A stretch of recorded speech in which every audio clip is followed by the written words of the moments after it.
Good morning. দেখো, আজ তোমাদের সহজ পাঠ প্রথম ভাগ, তোমাদের ক্লাস 1-এর জন্য রবীন্দ্রনাথ ঠাকুরের এই সহজ পাঠ উনি অত্যন্ত ভাবনা চিন্তা করে যুক্তবর্ণহীনভাবে যুক্তবর্ণের সঙ্গে সহজ পাঠ দ্বিতীয় ভাগের ক্ষেত্রে যেটা আছে, শিক্ষণীয় অনেক বিষয় আছে যেগুলো আমরা এড়িয়ে যাই। মানে আমরা রিডিং পড়ি, ছবিগুলো দেখে রিডিং পড়ি, কিন্তু এর থেকে যে জিনিসগুলো আমরা শিখতে পারি সেই জিনিসগুলোকে এড়িয়ে যাই। তোমাদের দিকে কম বেশি সেই বিষয়গুলোকে আলোকপাত করার জন্য বলছি। দেখো, প্রথমে আমি এখানে হেডিং যেটা দিয়েছি, দেখো, অর্থ লেখো, বিপরীত অর্থ, লিঙ্গ পরিবর্তন। তার মধ্যে লিঙ্গ পরিবর্তন এখন তোমাদের সিলেবাসের মধ্যে নাই, কিন্তু একটু জেনে রাখো। লিঙ্গ পরিবর্তন মানে হচ্ছে, অর্থ লেখো তো তোমরা জানো, অর্থ লেখো অর্থাৎ মানে কাকে কি বলে, বিপরীত অর্থ মানে উল্টো মানে, আর লিঙ্গ পরিবর্তন মানে ছেলে মেয়ে, যেমন মা বাবা ভাই বোন, এই ধরনের যে লিঙ্গ পরিবর্তন এখন সহজ ছোট ছোট করে যে লিঙ্গ পরিবর্তনগুলো আমরা পাবো পড়তে পড়তে, সেই জিনিসগুলো পড়বো, আবার তার সঙ্গে সঙ্গে লিখবো, শিখে নেবো। প্রথম পৃষ্ঠায় আছে, দেখো, অ আ, ছোট খোকা বলে অ আ, শেখে নিশে কথা কওয়া। ছোট বানান ছয়কার টয়কার, ছয়কার ট, দুটোই হয়। তাহলে অর্থ লেখার ক্ষেত্রে দেখা যাচ্ছে ছোট,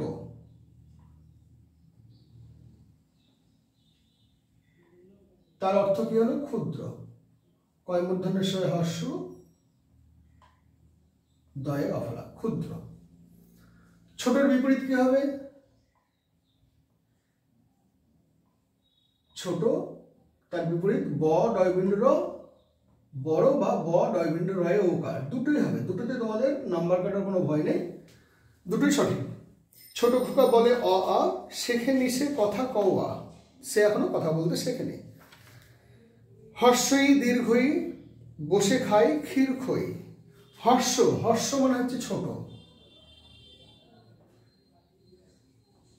হর্ষ মানে হচ্ছে ছোট। এই হর্ষইটা, এই ইটা কম উচ্চারিত হয়, হালকা করে উচ্চারিত হয়। আর দীর্ঘই মানে এটা হচ্ছে বড়, দীর্ঘ মানে হচ্ছে লম্বা বা বড়। হর্ষই দীর্ঘই, বসে খাই ক্ষীর খই। হর্ষ দীর্ঘ, ডাক ছাড়ে ঘেউ ঘেউ। ডাক মানে কি? ডাক মানে হাঁক বা আওয়াজ। ঘন মেঘ বলেরি, দিন বড় বিশ্রী। ঘন, ঘন মানে অনেকগুলো হয়, পুরু, গাঢ়। ঘনর বিপরীত কি হবে? পাতলা, হালকা। আবার একটা হয় লঘু, লঘু পাপে গুরুদণ্ড, লঘু মানে হালকা। ঘন মেঘ বলেনি, দিন বড় বিশ্রী। এখানে ছোট খোকা বলে অ আ, প্রথমটাই যেটা বলেছিলাম, একটা জিনিস ভুলে গিয়েছি, খোকা লিঙ্গ পরিবর্তন করলে হবে খুকি, ক্ষয় হর্ষ কয় হর্ষে, খুকি। ঘন মেঘ বলেনি, দিন বড় বিশ্রী। দিন, দিনের অর্থ হচ্ছে দিবস।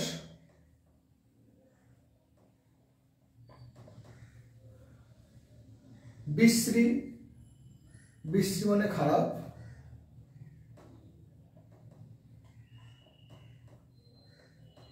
আর একটা হয় কুৎসিত, কয়স খন্দত, কুত দন্ত সহসিত, কুৎসিত, নোংরা।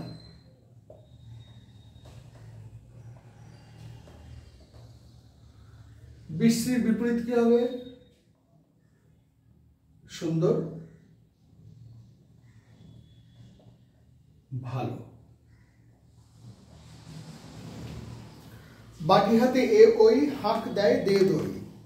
হাঁক আগে আমরা বলেছি আওয়াজ। ডাক পারে ও ও, ভাত আনো বড় বউ। তাহলে হাঁক মানে একটা, যেমন ডাক একটু আগে বলে দিয়েছি, এটা ডাক পারে। ভাত আনো বড় বউ, ভাত, ভাত মানে হলো অন্ন।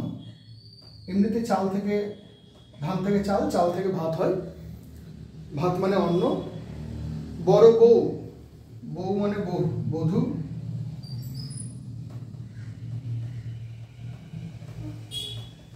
আবার বউয়ের লিঙ্গ পরিবর্তন করলে বর, বৌবর। ক খ গ ঘ গান গেয়ে জেলে ডিঙি চলে বেয়ে। জেলে যে নৌকা চালায়, জেলে যে মাছ ধরে। ডিঙি, ডিঙি মানে ছোট নৌকা, ডিঙি মানে হচ্ছে ছোট নৌকা।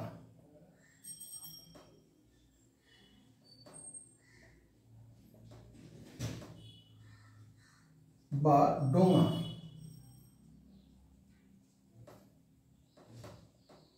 বা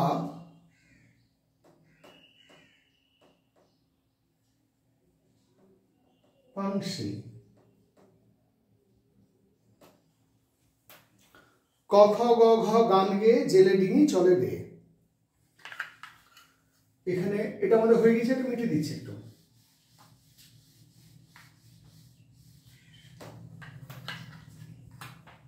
গান, গান মানে হচ্ছে সঙ্গীত।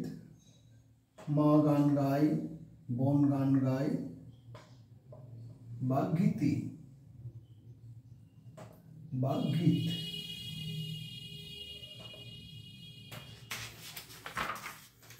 চরে বসে রাধে উঁ, চোখে তার লাগে ধোঁয়া। চর মানে এখানে নদীর পার, নদীর তীর, নদী মধ্যস্থ বালুকাপূর্ণ স্থান সবকিছু বোঝায়।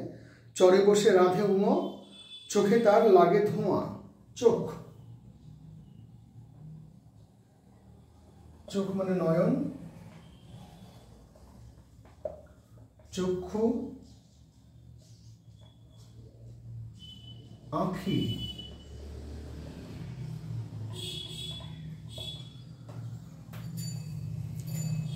ধোঁয়া মানে ধূম্র, ধূম্র বানান তোমাদের এখন প্রয়োজন নেই। চ ছ বর্গীর জয় ঝ দলে দলে বোঝা নিয়ে হাটে চলে। দলে দলে মানে দল বেঁধে।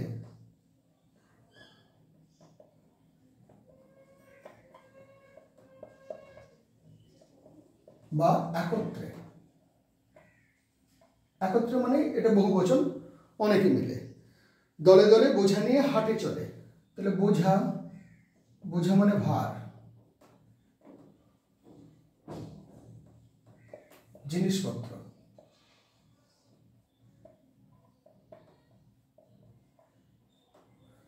হাটে চলে, হাট মানে বাজার।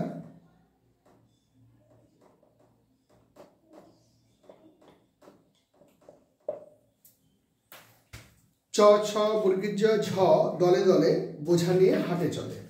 খিদে পায় খুকিও, এই দেখো খোকা খুকি আগেরবার করেছিলাম, ওখানে লিঙ্গ পরিবর্তন। শুয়ে কাঁদে কিও কিও। ট ঠ ড ঢ করে গোল। আমরা এখান থেকে এটা মিটিয়ে দিই, কিন্তু সবটা মিটিয়ে দিচ্ছে, তোমাদের তো লেখা হয়ে যাবে।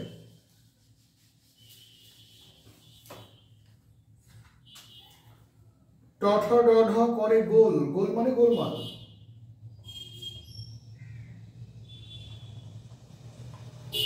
গোলমাল বা হট্টগোল।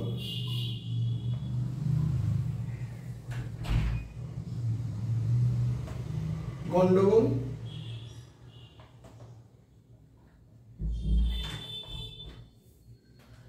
কাঁধে নিয়ে ঢাক ঢোল, পুজোর সময় ঢাক ঢোল নিয়ে যেরকম চারিদিকে আওয়াজ গোলমাল হয়। বলে মূর্ধন্য চুপ করো কথা শোনো। এই মূর্ধন্য, দন্তন্য, নাসিকা, তালু, ওষ্ঠ, কণ্ঠ, এগুলো হচ্ছে এক একটা ষড়যন্ত্রের অংশ, সেগুলোর থেকে যে শব্দগুলো তৈরি হয়। মূর্ধন্য, মূর্ধা আমাদের তালুর উপর দিকে একটা যে উঁচু অংশ আছে, সেই অংশটাকে মূর্ধা বলে।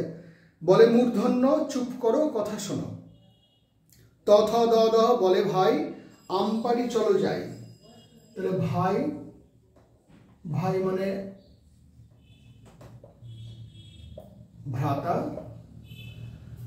ভাইয়ের লিঙ্গ পরিবর্তন হবে ভাই বোন। ভাইকে সাধু ভাষায় ভ্রাতা বলে, তাহলে ভ্রাতাটাও একটা শিখে নিই। ভ্রাতা। ভগিনী, আমরা ভগিনী বললি, ভগিনী নিবেদিতার কথা আমাদের প্রথম মনে পড়ে। ভাতা, ভগিনী। তথ দ ধ বলে ভাই আমপাড়ি চলো যাই। রেগে বলে দন্তান্ন যাব না তো কখনো। ছবিটা দেখো, একজন রাখাল বা একজন মানুষ, সে একটা ছাগল বা ছোট মহিষ, বাচ্চা মহিষ বা বাচ্চা গরু, তাকে নিয়ে যাচ্ছে, বাছুর। কিছুতেই যেতে চাইছে না। এই ছবিটা দেখলে আমার তোমাদের বা আমাদের নিজেদের ছোটোবেলার কথা মনে পড়ে, যে আমাদের দিকে যখন স্কুল নিয়ে যাওয়া হতো তখন এরকম যেন গলায় দড়ি বেঁধে নিয়ে যাওয়া হচ্ছে টানতে টানতে, আর আমরা কিছুতেই স্কুল যেতে চাইতাম না। রেগে বলে দন্তন্য, যাবো না তো কখনো, তাহলে না, তার বিপরীত হ্যাঁ। প ফ ব ভ বল, প ফ ব ভ যায় মাঠে, সারাদিন ধান কাটে। তাহলে মাঠ, মাঠ মানে হচ্ছে ক্ষেত, জমি, আবার মাঠ মানে কিছু ক্ষেত্রে প্রান্তর,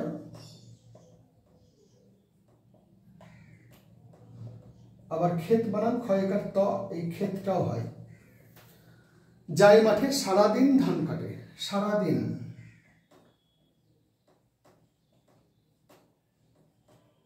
সমগ্র দিন,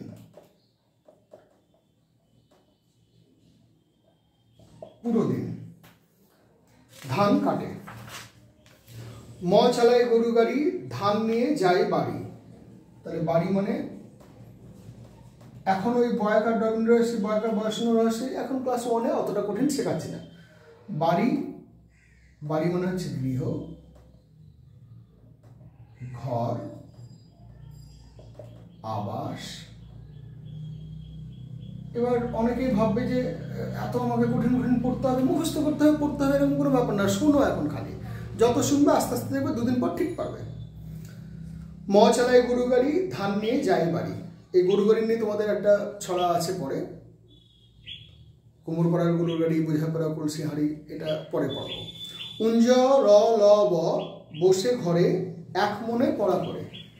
এক মনে,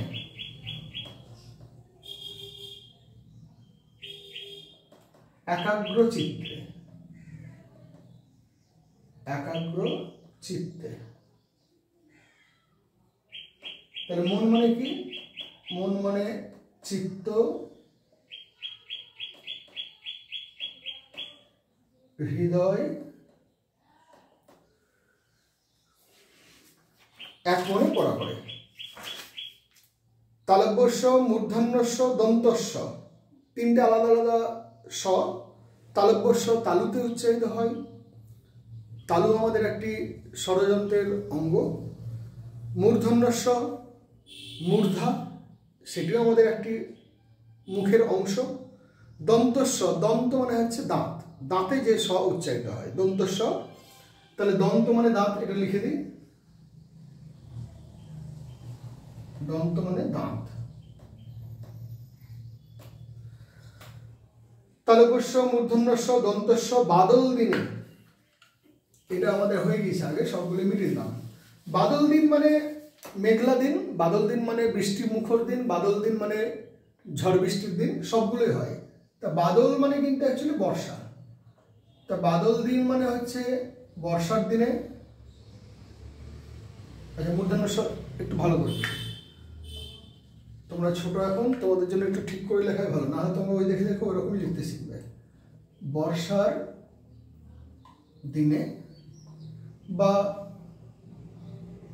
বৃষ্টি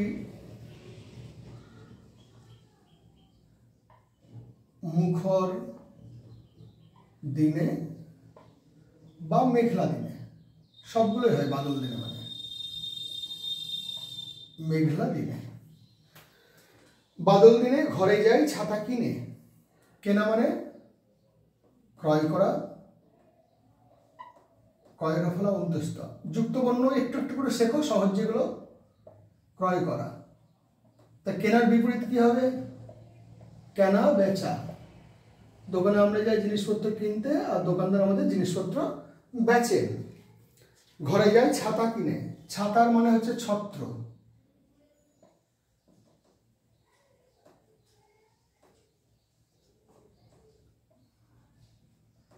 পাতা মানে এখানে নাই, তাও লিখে দিচ্ছি, পত্র। হক্ষ, শালমুড়ি দিয়ে হক্ষ, কোণে বসে কাশে খক্ষ। এই ছবিটা দেখলে আমাদের একটু ভয় করতো ছোটতে, মানে একজন বয়স্ক মানুষ ওরকম মেরুদণ্ড কুঁজো হয়ে আছে, কঙ্কালসার চেহারা, পাশেই বিছানা, রাত্রি প্রায় অন্ধকারের মতন, অসুস্থ শরীর। শালমুড়ি দিয়ে হক খ, কোণে বসে কাছে কক খ। তাহলে এইটুকু তোমাদের স্বরবর্ণ এবং ব্যঞ্জন বর্ণ মিলিয়ে যতটুকু আছে ততটুকু, সবগুলো দেয়নি, কিন্তু মোটামুটি যেগুলো আছে সেগুলো থেকে আমরা এইটুকু পড়বো। এবার একদম আমাকে এরকমভাবেই পড়তে হবে, পড়ার মধ্যে আনন্দ থাকছে না এরকম কিন্তু নয়। আমরা এটা পড়বো, পড়তে পড়তে দেখলাম এই মানেগুলো আমার জানা উচিত, তাই আমি তোমাদের শেখালাম। এবার যদি দেখো যে সবগুলো পড়া হয়ে যাওয়ার পর এর পরের বার থেকে পরের যে চ্যাপ্টার আছে সেই চ্যাপ্টার প্রথম পাঠ বনে থেকে বাঘ, গাছে থেকে পাখি, এই জায়গাটা খুব সুন্দর। এখানে ছবিটা দেখে আমরা অনেক কিছু লিখবার চেষ্টা করব, বাক্য লিখবার চেষ্টা করব, প্রত্যেকটা ছড়াগুলোকে মুখস্থ করব, ছড়ার মধ্যে থেকে লেখক আমাদের কি বার্তা দিতে চেয়েছেন এই জিনিসগুলোকে জানবো। সমস্তটা জানার পর দেখবে তোমরা প্রত্যেকটি বিষয় খুব ভালোভাবে শিখছো। তাহলে আজকে এইটুকুই, পরের দিন প্রথম পাঠ বনে থেকে বাঘ পড়াবো।